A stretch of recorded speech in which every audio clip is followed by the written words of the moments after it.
pergunta é a seguinte: como fazer essa retenção de talentos numa disputa tão acirrada por profissionais qualificados? Rubens Teixeira.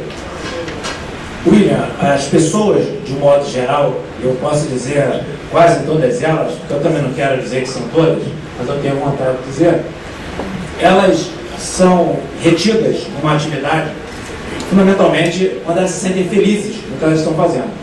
E essa felicidade passa muito forte pelo salário que ela recebe, além do ambiente de trabalho. Eu estava conversando com o dono do estaleiro recentemente, e ele estava reclamando comigo, dizendo que ele forma a mão de obra lá e o outro estaleiro pega dele a mão de obra e paga mais. E essa questão do salário, ela é fundamental. É uma lei de oferta e demanda da economia que nós todos conhecemos. Quando falta pessoas talentosas, a maneira que uma empresa tem de pegar um camarada, uma mulher ou um homem capacitado, é olhar para a empresa do lado e olhar e falar, realmente ele trabalha muito bem. Quanto é que ele ganha lá? X, eu vou oferecer algo mais para ele, o benefício. Ou seja, ou descubra, eu vou dar uma arma que pouca gente sabe. Eu sei disso, como é que eu sei disso? De tanto eu observar. Eu posso até estar errado, e os senhores e senhoras me perdoem se eu estiver errado. Às vezes os grandes profissionais, especialmente aqueles que se especializam muito, e especialmente em áreas tão abstratas quanto TI, eles gostam de fazer as coisas. Tem a coisa pessoal. Então talvez você agradá-lo é deixá-lo fazer um curso, pagar um curso para ele, dar uma certa flexibilidade, deixar o camarada trabalhar em casa, dormir até meio-dia e depois ficar programando até 3 horas da manhã. As pessoas às vezes não têm noção de como isso é importante. Eu fiz o mestrado e doutorado sobre forte pressão, porque também eu ficava falando algumas coisas, ideias que eu defendia, as pessoas não gostavam muito das minhas ideias e me pressionavam. Eu sabia que em determinados pontos eu precisava chegar a algumas conclusões brilhantes, eu não poderia errar, por diversas razões. Eu não poderia fazer um trabalho qualquer. E nas horas que eu precisava pensar mais, e que eu sabia que eu chegava no núcleo, que eu precisava tirar algo importante do meu cérebro, e uma coisa que tirar algo muito importante do meu cérebro, senhores e senhoras, não é algo muito fácil. Então o que eu fazia? Eu dormia até exaustão. Acordava e via assim, será que eu estou bem hoje? Ah, não estou bem hoje não, perdi, dormi muito, mas não adiantou nada. Um belo dia eu acordava e falava, estou bem, pegava o negócio para fazer e dava certo. Então às vezes você precisa do ócio, disponibilidade para pensar. E as pessoas que têm os seus cérebros como o meu, assim, que têm uma dificuldade enorme de ficar tirando coisa boa lá de dentro, eles ficam angustiados, porque eles precisam de paz. Então é um ponto importante, você identificar a vontade do seu colaborador. Às vezes você não precisa aumentar o salário, dê ele uma oportunidade de pesquisar mais, ter uma flexibilidade de horário, e você vai reter esse profissional na sua empresa. Agora, não se esqueça que depois que ele estiver super preparado, a empresa do lado vai oferecer mais para ele. Né? E nesse ponto eu gostaria de destacar, o Brasil é um país que historicamente tem uma desigualdade social enorme. E foi feito um trabalho, e me permitam eu receber com respeito às discordâncias, mas nos últimos anos foi feito um trabalho de retirada maciça de pessoas da pobreza. E isso faz com que muitas pessoas passaram para a classe média. Qual é o resultado disso? O consumo delas aumentou, a especialização do consumo aumentou e o resultado disso é que a produção de produtos especializados também vai aumentar. Só que a capacitação ela não aumenta com a mesma velocidade. E, naturalmente, está faltando e poderá faltar ainda mais empregados no mercado, e a SEB está na frente na inauguração dessa escola que vai contribuir para que isso não aconteça. Portanto, qual o trabalho que uma empresa tem que fazer e que as empresas como um todo, até para uma pegar, eu não vou falar roubar empregado a outra, porque é para não falar a mesma palavra aqui do Adriano, mas eu falaria se ele não tivesse falado, né? Para que uma empresa possa roubar livremente um empregado do outro e se roubar, com maior, assim, generosidade, não é roubar, enfiar a mão no bolso, né? É de uma maneira legítima. Todos devem capacitar, não tem jeito. Se você não capacitar, a sua empresa quebra. É melhor você capacitar um pega o seu, você vai pegar o do outro. E fica assim essa troca, essa sinergia no mercado, ela não faz mal. certo? Então, capacitação e esforço continuado e forte para que a sua empresa e as demais não percam espaço e não deixem de crescer, de se desenvolver por conta de necessidade. E, para finalizar, uma coisa importante, o profissional de TI lida com o cérebro da sua empresa. Ou você pode dizer que é do rim, coração, é um negócio lá que, se não for de confiança, você está perdido. Então, é importante você cultivar um profissional seu, especializado e criar um vínculo de confiança, porque normalmente ele vai mexer em ferramentas que você não sabe mexer. E se ele mexer mal, ou mexer de acordo com a vontade dele, não com a sua, provavelmente ele vai levar o seu avião para um porto, para um aeroporto, e você, ou até para um porto, quem sabe, né? E jogar o seu avião num porto, pensando que é o aeroporto. Né? Enfim, você tem que pense nesses aspectos, porque são problemas que nós convivemos no dia a dia e administramos com alguma dificuldade às vezes. Eu acredito que eu devo ter conseguido passar o que eu quis dizer. Como eu sei que a responsabilidade de fazê-los entender o que eu quis falar é minha, peço perdão caso vocês não tenham entendido exatamente o que eu quis falar. Muito obrigado.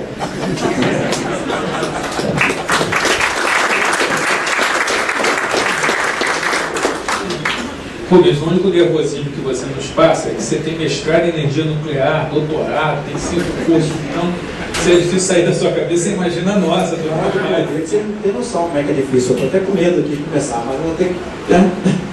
O Gork falou muito bem. O Gork é o cara da informática. Né? Quer dizer, ele falou tudo que tinha que falar de informática. O Adriano complementou. Eu queria só falar um detalhezinho aqui, para não ser repetitivo. O conhecimento ele é extremamente dinâmico. E hoje, até por conta da TI, né, das ferramentas TI, ele é extremamente disponível. Extremamente disponível.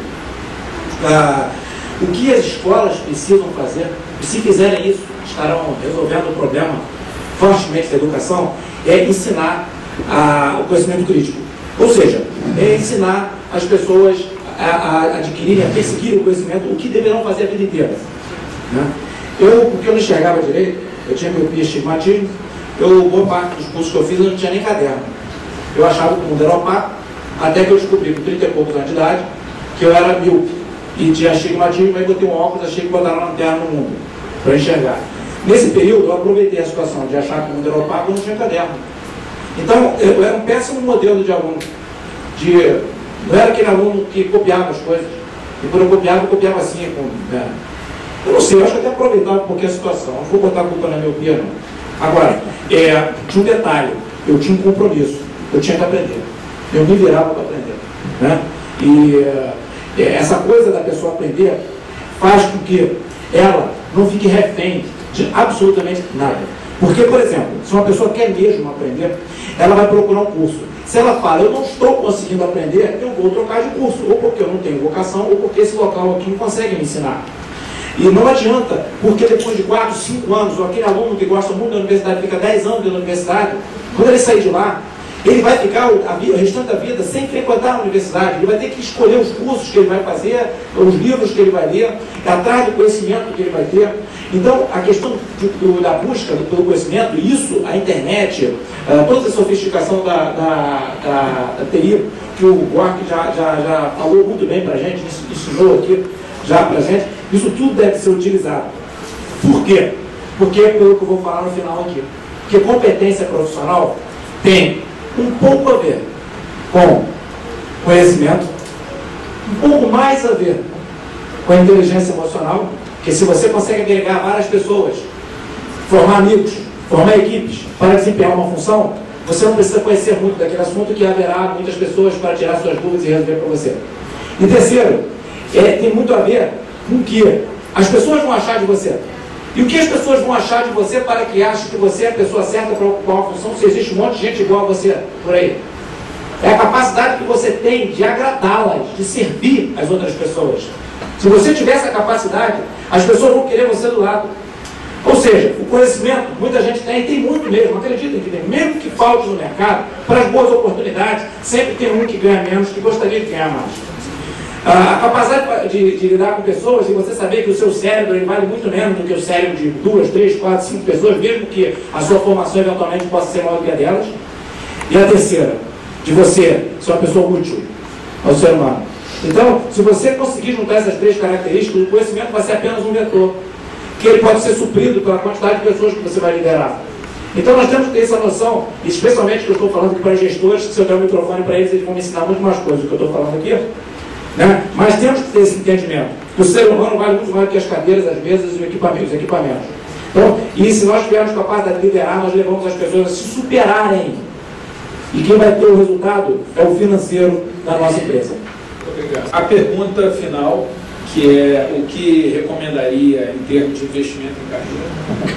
Bem, o Adriano falou assim, eu queria falar o que ele falou. O que acontece? E vejam vocês, meu pai era um ascensorista. E eu era um garoto que trabalhava tal, e muito pobre. Eu tirei a carteira com 14 anos de trabalho, mas nunca ninguém quis assinar minha carteira. Aí eu fui, depois até eu ir para o exército, né? E meu pai me ensinou a ler a Bíblia. Falou, meu filho, lê a Bíblia. Eu com 9 anos já tinha lido a Bíblia toda. E era míope, tinha astigmatismo. E assim, ó. E eu fiz isso com meu filho. Falei, meu filho, olha, meu filho tem 13 anos. Nasceu lá no Acre e tal. Ele lê a Bíblia também. Eu incentivei meu filho a ler a Bíblia toda também com 14 anos. Com 11 anos já tinha lido tudo. Por que eu estou falando isso? Porque todo dia eu pergunto para ele se ele leu a Bíblia. E aí, meu filho, leu a Bíblia hoje? Vocês vão perguntar sobre isso, só a Bíblia? Não, acho que você não me perguntaria isso, né? Porque eu li um monte de outras coisas. Mas a Bíblia realmente é um livro, né? E quando eu falo com meu filho se lê a Bíblia, ele fala assim, já li, filho, vai onde? No iPad. Meu filho lê a Bíblia no iPad. Ele não lê a Bíblia, aquela de capa preta que vocês conhecem. Se você quiser saber o que existe de tecnologia hoje, ou o seu filho, o seu neto, quanto mais novo ele for, no sentido de ser um adolescente, tal, ter o discernimento, vai contar uma criança muito pequena, ele sabe o que é bom de tecnologia. E o que eu diria para alguém se capacitar? Um dia eu me perguntei isso. Eu falei, o que eu vou fazer para o pessoal me achar? Ninguém ligava para mim. Aí eu, estudando muito, meu pai até se preocupava muito com isso, achava que eu me esforçava e não acontecia nada comigo. E eu tinha sido oficial do exército, tinha feito INE, funcionário do Banco Central, mas eles achavam que eu fazia muita força pro espaço que eu tinha. Aí eu falei, eu vou fazer o seguinte, eu vou ser diferente.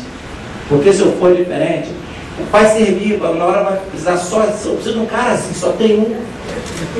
Não tem jeito, eles não vão gostar de mim, vão botar uma mordaça em mim, vão me amarrar numa cadeira, mas vou precisar, você fica aí porque a gente precisa de você. Ser diferente. Ser diferente, você já é. As pessoas já são.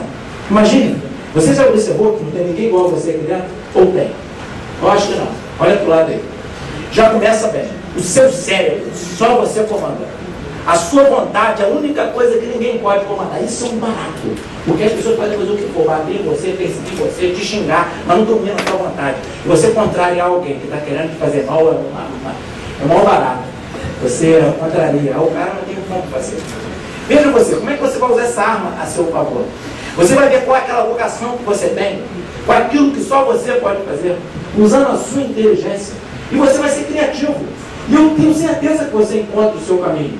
Isso é maravilhoso, isso é extraordinário, porque não tem ninguém que vai copiar exatamente o que eu estou fazendo, eu também não tenho como copiar o outro, e como tem espaço para mim e para as outras pessoas, dá para a gente conviver bem, ser diferente.